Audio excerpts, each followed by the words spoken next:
نبی پاک صلی اللہ تعالی علیہ وسلم نے یوں بیٹھے بیٹھے ایک دن صحابہ سے فرمایا یار روز نہ بیٹھے رہا کرو، وقفے سے ملا کرو۔ کچھ لوگ زیادہ ساتھ رہنے لگتے ہیں تو ادب نہیں نہ رہتا، ان کو احساس نہیں ہوتا کہ میں کیا کر رہا ہوں۔ تو نبی کریم صلی اللہ تعالی علیہ وسلم نے صحابہ کے مجمع پہ نظر ڈال کے فرمایا، حضور فرمانے لگے روز نہ ملا کرو، وقفے سے ملنے سے محبت بڑھتی ہے۔ حضرت صدیق اکبر بھی مجمع میں بیٹھے تھے، وہ بھی 3 نمازوں میں نہ آئے تو پیچھے ہی نماز پڑھ کے چلے گئے۔ ایک روایت ہے عصر مغرب عشاء، اور دوسری جگہ لکھا کہ نہیں ظہر عصر مغرب تھی، پیچھے نماز پڑھی چلے گئے، پھر عصر پڑھی چلے گئے، پھر مغرب پڑھی، اور حضور نے زور کے بعد حضرت انس بن مالک سے پوچھا ابو بکر نہیں آئے؟ پھر عصر کے بعد پوچھا ابو بکر نہیں آئے؟ پھر مغرب کے بعد پوچھا ابو بکر نہیں آئے؟ تو حضرت انس بن مالک کہتے ہیں میں بھی حیران تھا کہ وہ نماز تو پڑھ کے گئے ہیں، اور حضور کا طریقہ تھا کہ سلام پھیر کے پیچھے دیکھتے تھے، تو حضور نے دیکھ لیا، پھر بھی 3 دفعہ پوچھا کہ وہ آئے نہیں؟ سمجھے میری بات کو؟ حضور فرما رہے ہیں نماز پڑھنے تو ساری دنیا ہی آتی ہے، وہ تو اسپیشل آیا کرتا تھا، وہ آیا نہیں؟ آئے نہیں جناب صدیق اکبر؟ تو حضرت انس کہتے ہیں میں نے جا کے دروازے پہ دستک کی، حضرت انس قریب رہتے تھے نا حضور کے، تو نبی پاک کے لاڈلے تھے، تو پھر لوگ بھی ان کا لاڈ دیکھتے تھے کہ یہ حضور کا قریبی ہے۔ وہ کہتے ہیں میں نے دروازے پہ دستک دی تو حضرت ابو بکر صدیق فرمانے لگے کیسے آئے ہو؟ میں نے کہا یار آپ چنگے سیانے بندے، حضور نے 3 دفعہ پوچھا ہے، 3 دفعہ پوچھا ہے۔ تو حضرت سیدنا ابو بکر صدیق دوڑے آئے، حضور حکم ہو؟ تو نبی کریم نے فرمایا یار سارا دن تو نظر ہی نہیں آیا، تو کدھر تھا تو؟ سارا دن ملا ہی نہیں۔ اللہ کرے آپ کے اس جملے کے حسن کی سمجھ آئے۔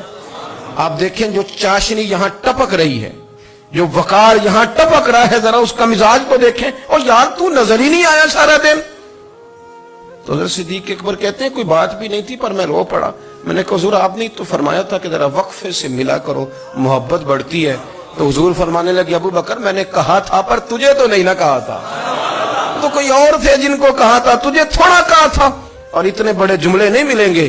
رسول کریم فرمانے لگے تو یہیں رہا کر، تو رہتا ہے تو میرا دل لگا رہتا ہے، یہیں رہا کر، میرے پاس رہا، تو نہ جایا کر یار، تو ادھر ہی رہا۔ او پانی پر نہ سہیلیاں رنگا رنگ کڑے، او سجنوں اسی تے پریا اس دا جانیے جس دا توڑ چڑھے۔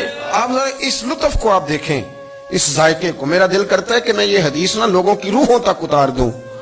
حضور فرماتے ہیں میں نے جس کے سامنے دین پیش کیا اس نے دلیل مانگی، وہ بھی کوئی اپنا ہے جو اپنوں سے دلیلیں مانگے، وضاحتیں مانگے، یہ کیسے تھا تو وہ کیسے تھا، تو یہ چیز کدھر سے آئی تو وہ کدھر گئی۔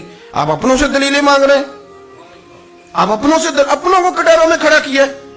حضور یہ نہیں فرماتے کہ دلیل تھی کوئی نہیں، فرمایا جس نے مانگی میں نے دی دلیل، اور لوگ دلیل دیکھ کے مسلمان ہوئے۔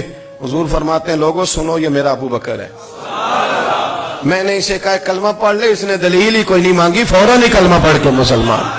یہ اعزاز ہے۔ یہاں تو تھک گئے لوگ اپنوں کو دلیلیں دیتے، وہ جی ویسے کیسے تھا، تو ایک بندہ یہ کہہ رہا تھا تو دوسرا کہنے دے جو دنیا کہتی ہے، تو اپنی بات کر، تو بتا تو کیا کہتا ہے، اپنی رائے بیان کر، تیرا نظریہ کیا ہے، تیرا ذوق کیا ہے، تو چھوڑ لوگ کیا کہتے ہیں، اپنی بات کر۔ اگر ابو بکر صدیق لوگوں کے کہنوں پہ چلتے تو مکہ تو سارا کچھ اور کہہ رہا تھا، اس وقت تو کچھ تھا ہی نہیں جو کہتا کہ نہیں تو ٹھیک چل رہا ہے، دنیا ساری کچھ اور کہہ رہی تھی، لیکن صدیق اکبر کہہ رہے تھے نہیں نہیں، سچ وہ ہے جو مدینے والے رسول فرماتے ہیں، سچ وہ ہے جو میرے آقا نے فرمایا ہے۔ اپنی زندگی میں انہوں نے بتایا لوگوں کو کہ دین کا مزہ لینا ہے تو پھر ذرا غلامی کر کے آتا ہے، پھر ذرا پورا پیار کر کے آتا ہے، پھر پوری محبت دے کے پھر غلامی کا مزہ